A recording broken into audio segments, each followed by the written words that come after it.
SA government? I'm NT government. So I'm Darwin Okay. based, NT government, yeah. Yep. And yeah. But sorry, I'm in a meeting in a hotel today, so I've popped out, which means I haven't got access to everything I normally would, and it may be noisy. So sorry for that. No, that's fine. No problem. And you can see the slides on the Teams. Yes, I can. Yes. All right. Well, let's get started anyway, I think, and then and you can stop us along the way, obviously, if you have questions, Tams, and otherwise, we'll obviously have time for that as well at the end. I acknowledge that Altaf and I are here on the traditional land of the Kaurna people, and I pay my respects also to the traditional owners of the land wherever you might be coming in from today, Tamsin and Gabriel. And I pay my respects to elders past, present, and emerging. So I think we'll start out with just introducing ourselves. You might already know Gabriel. I don't know if you want to briefly introduce yourself, Gabriel, before Altaf and I go ahead. Yeah, sure. Hi, Tamsin. I'm Gabriel, or Gabe if you prefer. You would have be familiar with me already through the orientation session that we had for all students, and probably like the 50 different emails that I've sent you so far. So amongst other things, I basically kind of look after all the student support and sort of EMPA program maintenance, I suppose, for want of a better word, at ANZOG. So I'll sort of be your ANZOG first port of call, I suppose, for any sort of issue that you might have. You can always contact me. Awesome. Thanks, Gabriel. And I'm Jessica Ganawa, and I'm an associate professor here in international relations, but I'm sort of the outgoing kind of head of school for politics and policy. And just to say, so there's kind of an overtime now. So just to say, the incoming person will be Rob Manwaring, who actually also has taught into the EMPA in previous years. So he's incoming in terms of our kind of head of school for politics and policy. So just to be aware that he can also be a contact person as you go forward at Flinders, but more specifically our course coordinator. So there's sort of head of school, and then below that there's course coordinators. Our course coordinator for politics and policy is Dr. Altaf Farani. So Altaf, if you want to introduce yourself briefly. Hi, do I need to unmute here? Can you hear me? Yep. All right. I can hear. Yes. Yep. So I'm Altaf. I coordinate the public policy program here. I've just started coordinating this program a few weeks ago. I'm your maintenance guy at the Flinders end. So if you have any problems with topics that are Flinders related, just feel free to write to me, and then between me and Gabriel, we'll sort it out. Yeah, so that's me. Yeah, perfect. And just to say, like, it can be a little bit confusing. Like, obviously, Gabriel handles everything on the ANZOG end, but the sort of overlap with your host university, there can be some aspects of that can be a bit legitimately confusing. So feel free to reach out to Altaf if you're not sure, like, how to enroll in your Flinders subjects or etc. Various things along the way. And I'll put Altaf's email and Rob's email in the chat so that you can contact them directly at Flinders if you need to. So in terms of the EMPA, what do you need to know? I know you have a separate ANZOG orientation, so this is more just like, what do you need to know from the Flinders end, doing it via Flinders? Maybe, Tamsin, did you want to say briefly why you're doing the EMPA and what's your motivation for the program? Sure, yeah. So my background, so I've lived in the Territory for nearly 30 years. My background is as a remote GP, and over the last sort of 15 years of it, I've ended up more and more in the space of system management, and I now am sort of third tier down in NT Health. And so I've really come to a junction in my career where it's time to go beyond what I know from the health background and my clinical background into much more of a policy, how am I more effective space, and beyond health. So it was really a desire to extend myself in that way beyond health, but also beyond the territory, which is part of why I decided to do the university part through Flinders as well, knowing the connection through Flinders CDU NTMP as well.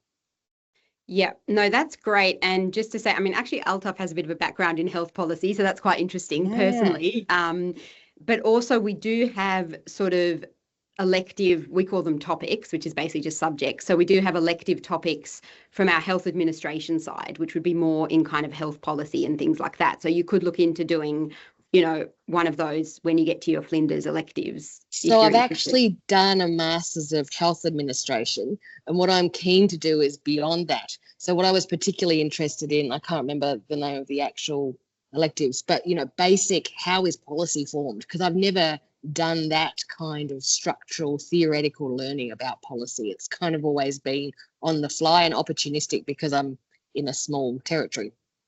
Yeah, that makes sense. Yeah, so that would be more our kind of policy and policy design, policy analysis type topics. And I'm sure you get a lot of that at ANZOG as well in your core topics, but we certainly have a lot of that in the electives as well. So I can see that Steve has just joined the meeting. Hi, Steve. I know that you're already in the program, possibly in your second year, I think, of the EMPA. But if you want to say hi, feel free. We're just doing a general orientation. Most of these things you'd probably be familiar with, but free to sort of ask questions as well if there's anything of particular kind of concern or things that are unclear. So just to let you know, hi.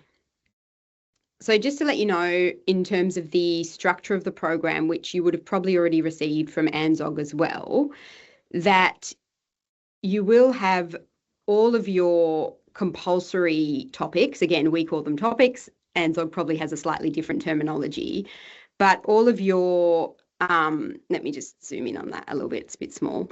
All of your compulsory subjects or topics will be through ANZOG. So you have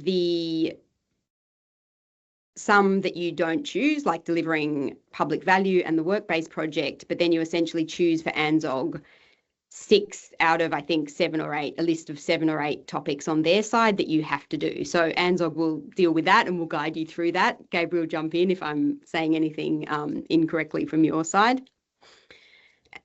And then essentially what we handle on the Flinders end is your Flinders option topics. So you have to do 3 topics with us. Again, topics just meaning subjects.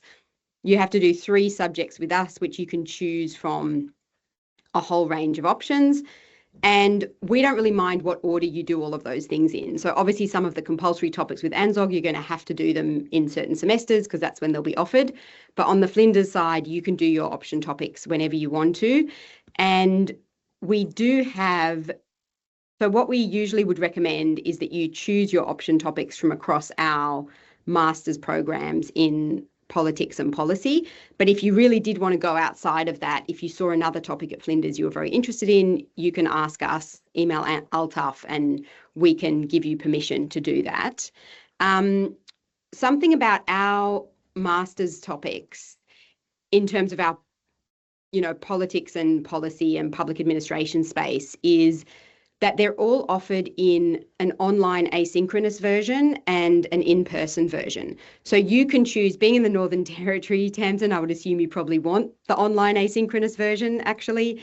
Sometimes students who are based in Adelaide don't mind rocking up for 2 hours a week at our city campus and quite enjoy that contact with other students. So it's completely up to you. But from our side, if you want to do those 3 option topics online, you can. If you go outside of our master's program, so if you go outside of the kind of policy and public administration and politics topics, then you might find that not all of the topics across Flinders are going to be offered online. So that would be something to consider if you were going outside of sort of our discipline space. But when it gets time to choose those option topics, you can also be in touch with Altaf for more information about specific topics and things of that sort. Did you want to add anything to that, Altaf? No, you can just check out online for what is scheduled when, because what may be mentioned on the slide may be different from what's offered in a particular year. So the best thing to do is to look up the handbook, for the latest year. For this is 2026. Just look up the handbook page for the course for 2026, and you will find whatever is being offered whenever it's being offered. Yeah. You can sort of plan your studies accordingly. I'll just put a link here. Yeah, we could post that in the chat, and you're right, because things can kind of change year to year in terms of the options available.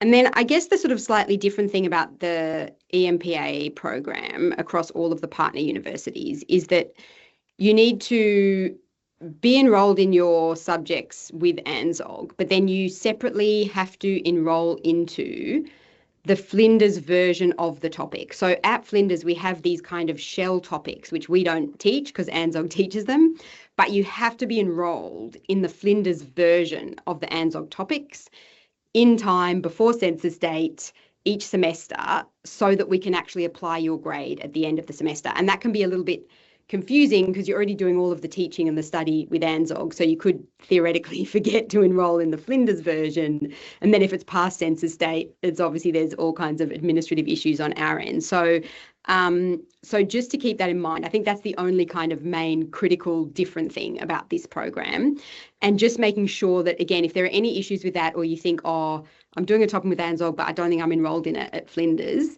just reach out to Altaf and he can be in touch with our student services team and see what's happening with your study plan.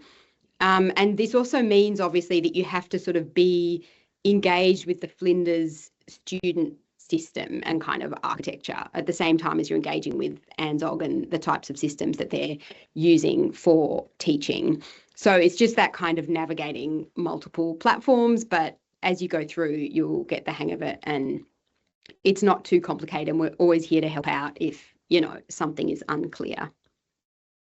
There is also the kind of generic, at Flinders, there's like a generic way to always get your requests answered, which is to put in an Ask Flinders request. So I do always put that there for students, but in the case of the EMPA, because it's a bit different, we're always happy for you to just reach out straight to the course coordinator, just because there is that extra layer of complexity. So sometimes it's easiest if we just reach out to the student services team. But if you're ever stuck or, you want another avenue, we do have an Ask Flinders kind of platform, which will be on your Okta dashboard with Flinders, so your main Flinders dashboard, and you can always use that for any request you might have, and it will get through to the correct team. Just to also say that as a Flinders student, you have access to all of the resources and student supports at Flinders University. And even though I know that students in the EMPA typically are quite busy in other parts of their lives, have full-time jobs and various other things going on, so you don't necessarily have a lot of time to engage in that sort of student side of Flinders life, but I would definitely encourage everyone to utilise the study and learning supports and resources, because I truly do believe they're quite amazing at Flinders. There's a lot of availability of our student learning support staff, heaps of resources that have now been made available online. We have Studiosity, which is a sort of an online engaged platform for students you can access 24/7. So definitely just check that out. You can make a time to meet one-on-one with a learning advisor online, if you prefer online, and they will help you sort of think through aspects of assessments that might be tricky. So obviously no one's going to do assessments for a student, but they're definitely there to kind of help you think through, well, how do I do the research? How do I do the referencing? Various types of things. How might I sort of best tackle this problem, whatever. So if that's of interest at any stage, I would encourage you to check that out.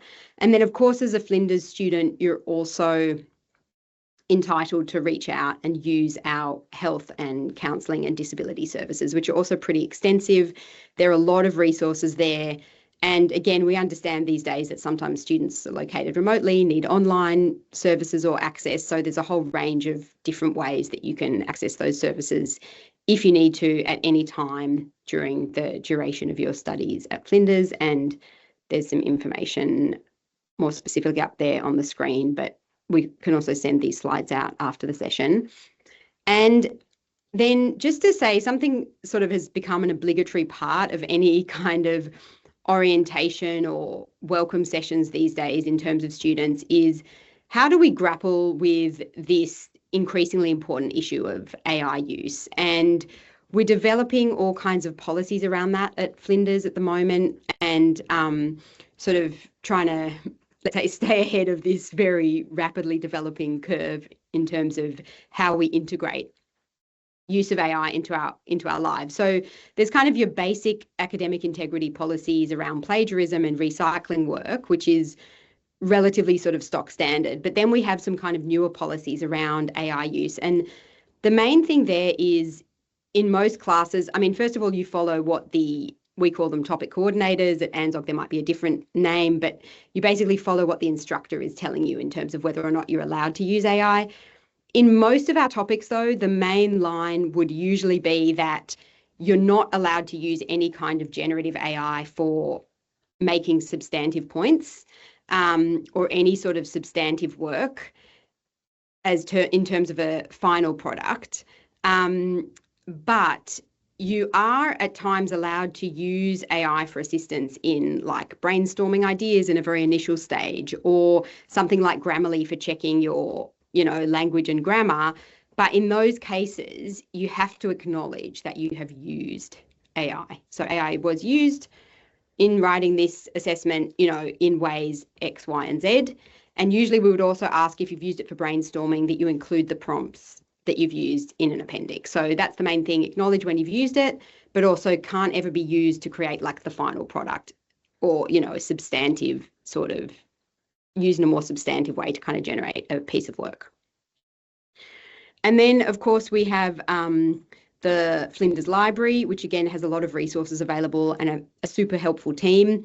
And most of that can all be accessed these days online as well, in that, if there is a resource at the library that's only in a kind of hard copy form, you could always reach out and ask if you need an e-copy, and they're often quite willing to look into getting that for students if it's necessary for their studies. Just to say also, in terms of useful kind of links and information, you can view your the study plan for the course handbook, the course entry that Altaf was referring to earlier, at the link here.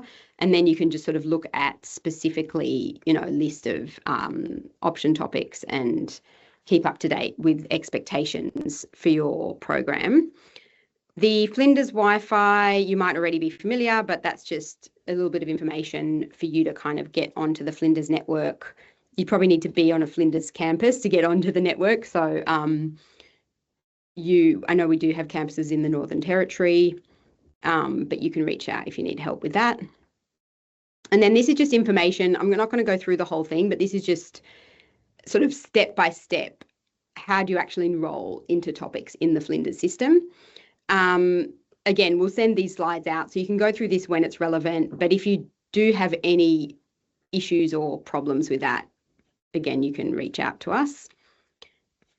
And final things I just wanted to talk about was, this is just slides of kind of instructions as well for getting into what's called our Canvas site, or our Flow site, which is where you'll find your Flinders topics and information about your Flinders topics.